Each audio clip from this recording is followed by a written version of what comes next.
Hello, everybody.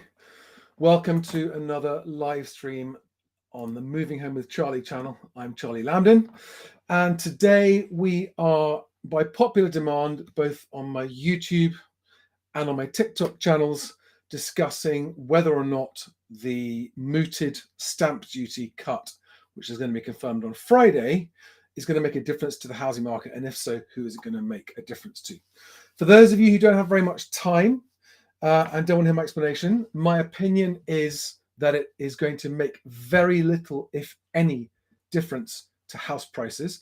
And I'm going to explain why. But certainly, it reduces the costs of moving for people. That's a good thing for anyone moving house, ignoring what the effect is on prices. It's great news for the estate agency industry because it reduces the cost of moving house and therefore improves things for estate agents to help people move. But I've done a bit of number crunching to work out exactly where I sit on the question of will it affect house prices or not. And here is my view. Right, so the most important thing is this. First-time buyers are roughly 40% of all transactions. Okay, remember that. And the median house price in the UK is currently £251,000, right? Not the average. The average is actually not a useful number because it includes very small numbers of wild outliers in prices. So the median price, which is lower than the average, is always a much more useful thing, right? So median house price is 250,000, and most purchases are by first-time buyers, are the biggest demographic or cohort of buyers. And what a lot of people didn't know is that already, if you are a first-time buyer, there is no stamp duty for anything up to £300,000. Okay, so in other words, for most first-time buyers, in London, first-time buyer prices are higher, but outside London, most first-time buyers wouldn't be paying stamp duty anyway, and therefore it makes zero financial difference to those buyers and the sellers at that price and the estate agents at that price. And that is where the lion's share of transactions happen. All right. So, but that's only first-time buyers. There are, of course, lots of other buyers. So how much difference does it make to those guys? Well, at 200, at the median value, it makes if stamp duty is just completely cut rather than changed, we don't yet know the details of it. But assuming stamp duty is just suspended or cut or abolished or otherwise removed, then it's going to make a one-off difference of £1,250 to buyers who are not first-time buyers at the median house price value, if that makes sense, right? So the most typical house transaction, if it's a first-time buyer, makes no difference that there's a stamp duty cut. And if it's a non-first-time buyer buying at the median price, it makes a £1,250 difference. Now, if you're in London, I think first-time buyer price is about £400,000. It will save you £5,000 in stamp duty if you're a first-time buyer buying at £400,000, or it will save you £10,000 if you're buying at the median London price, which is £500,000 if you're a first-time buyer. And if you're a non-first-time buyer in London, at £400,000, it's going to save you £10,000 on your purchase. And at £500,000, it's going to save you £12,500. I'm not going to spend time going into what happens at £1 million and above. I mean, it's very, very good for those guys. It's like 12 or 15%. I can't remember. Big savings for people at the high end in terms of stamp duty. But the transaction volumes are very small there. Now, what tends to happen in this scenario is that, and in fact, I've already had sellers contacting me today saying, should I be asking my buyer for a higher price now that they don't have to pay stamp duty? Or should I just ask them to split the difference so that we can share the benefit of it? And typically speaking, it's different in every case.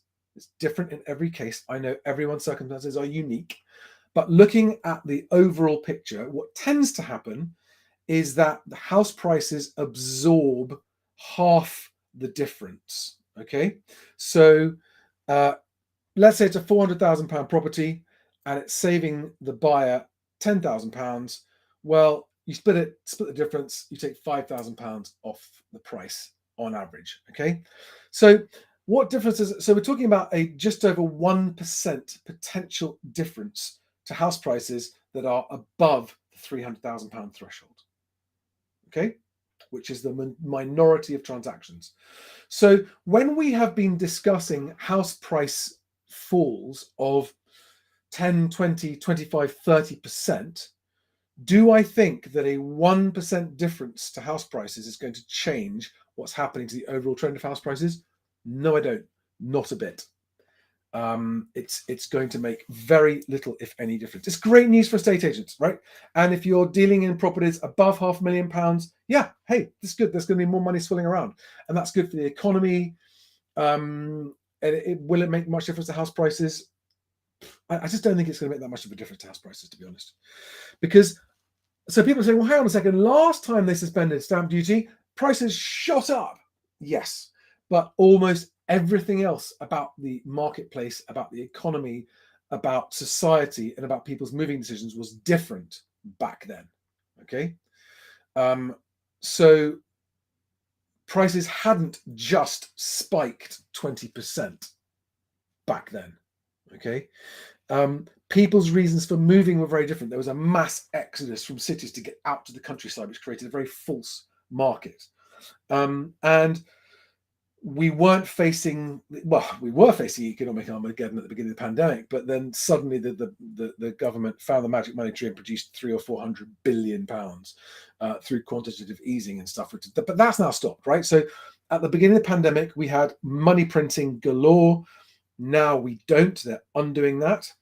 And all of the measures that the government has announced to help are only partially mitigating the negative problems. So domestic bills are, even after government help, going to be double what they were a year ago.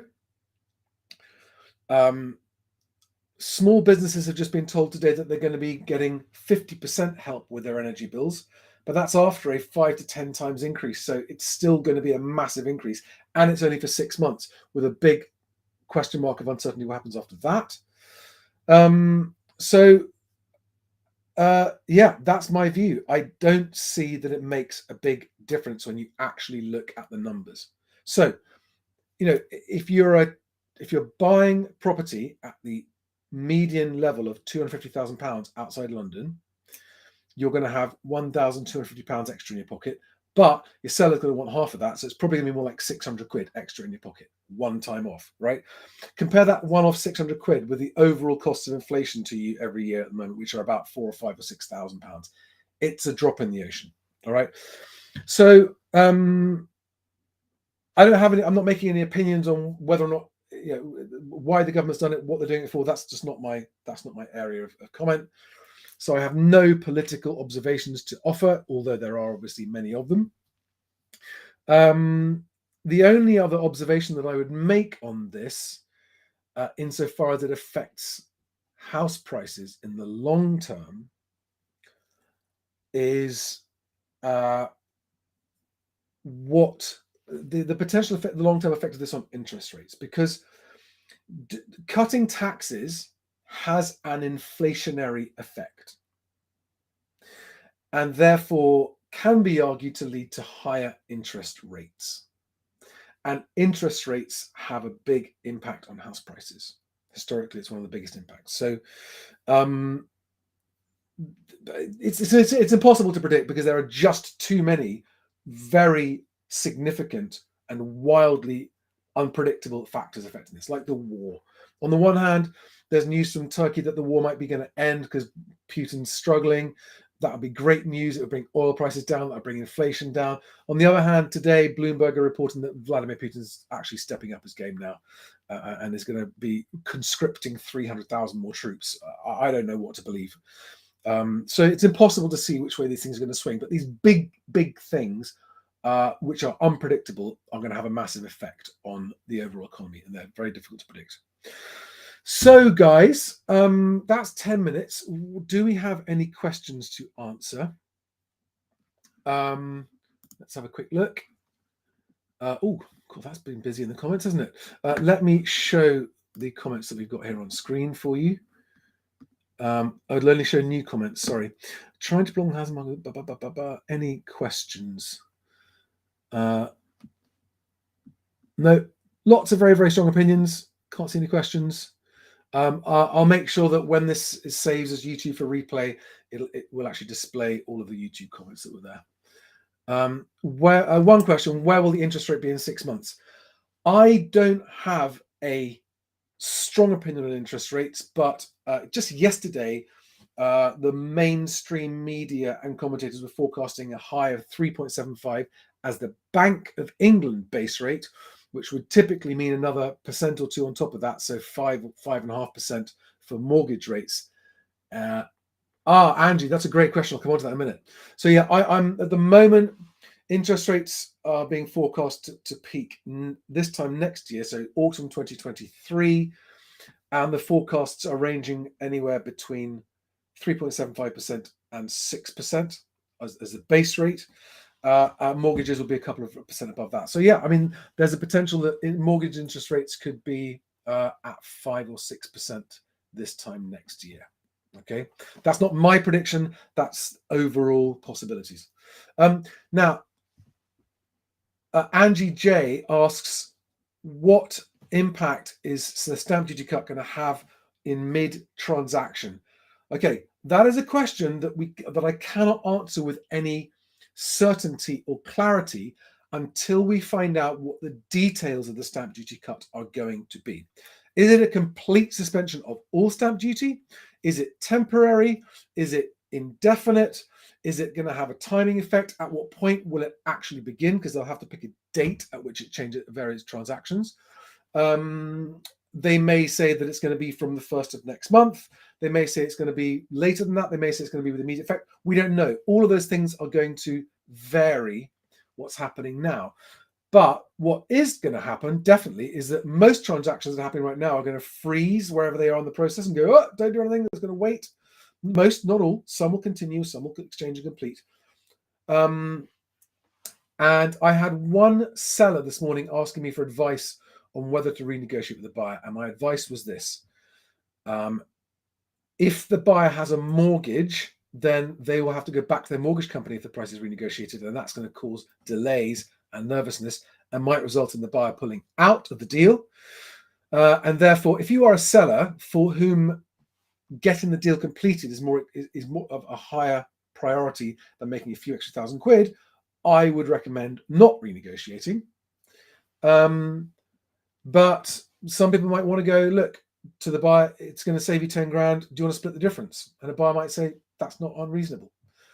But that relies on buyers behaving reasonably and sellers behaving reasonably. And all of my experience of 25 years working alongside estate agents is that neither buyers nor sellers tend to behave reasonably or rationally at the point of a property transaction completing. So just remember that any attempt to renegotiate a transaction, is the closer you get to exchange, is likely to result in an emotional overreaction from the other party. So ask yourself this: do you care if the transaction falls apart? And if you do, don't renegotiate. All right.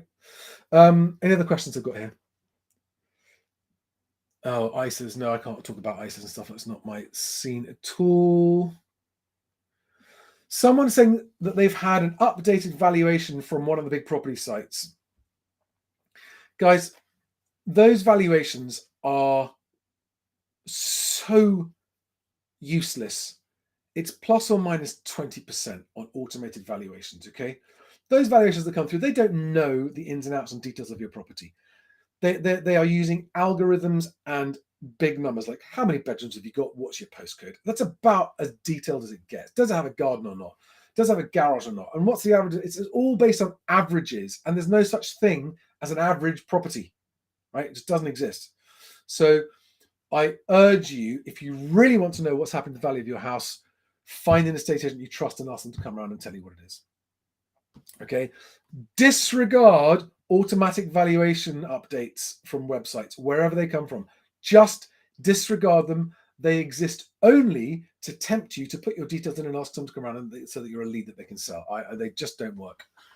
None of the best estate agents that I know use automated valuation tools for anything other than just trying to trap your data. What other questions do we have here coming along? Angie J, good luck if you're selling due to exchange next week. Fingers crossed you should be able to.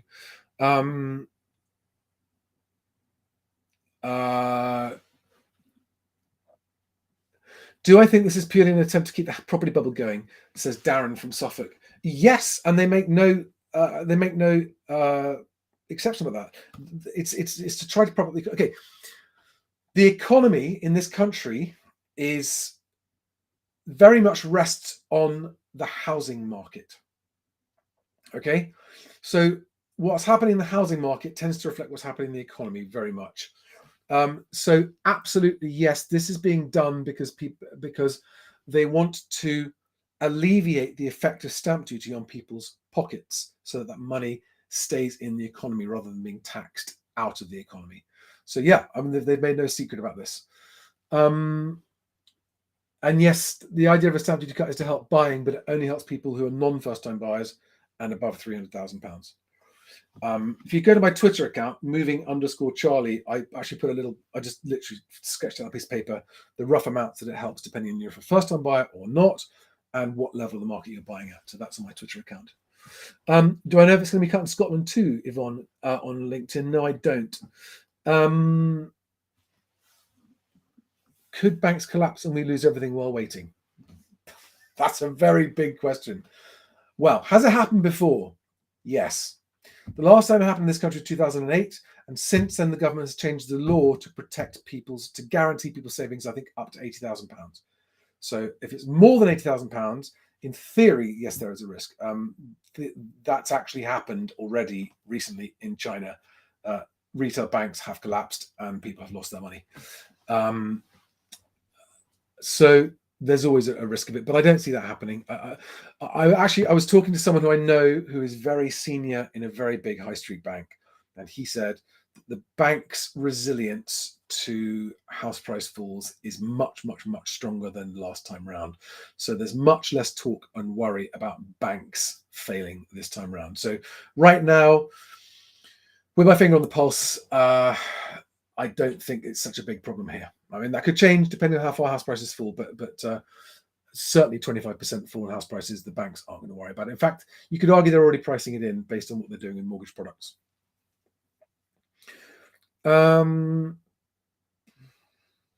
Nikolai Ivanov says, isn't the idea of splitting discounted stamp duty between buyer and seller?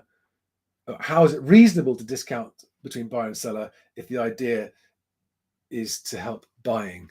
Well, don't forget, Nikolai, that if it's helping buying, it's also helping the seller find a buyer. So actually, it is in fact helping both buyer and seller. I don't have a strong opinion on this. I think it's down to the individual deal, but I just think that, roughly speaking, if the cost of the transaction is reduced by the government, why should one side or the other get all of it? It's just a question. It's just a question. Any other questions? I don't think so. Guys, I think I'm going to leave it there for today. I hope that's helpful. I'm going to wait and see what's announced by the government on Friday, because apparently some papers are calling it an emergency budget. Some people are calling it a mini budget, but either way, they're clearly going to announce a lot of stuff. So when that happens, I'll be doing a reaction to that insofar as it helps housing market. One more last minute question. Dean Goldberg. Will the stamp duty change likely be implemented immediately due to exchange and complete next week on a house above 500k? Dean, I really can't comment on that. It's pure guesswork. My guess on when it's going to be implemented, it might be immediate. I think that would cause chaos for conveyancers and mortgages and that kind of stuff. So I suspect it'll probably be the 1st of October, but I'm guessing. That is an uninformed, wild guess. But if I was a gambling man and I was going to gamble, I'd say 1st of October is probably when they're going to implement it from. So if you're exchanging before that, I don't know. That's going to cause buyers to delay. I don't know. It's a really difficult. Whatever they do, it's going to impact some people. Okay, whatever their choice is. Okay, guys. Thank you so much. Welcome to my YouTube channel if you're a new subscriber. Past 4,000 subscribers last night. And on TikTok, we're approaching 8,000 followers, which has just blown my mind because it's only been a month I've been going on TikTok. But thanks for your feedback. Thanks for your questions. If you've got private questions, send them to me in a private message on Twitter or Instagram. And otherwise, I'll see you on the next video, guys. Bye. Have a good one.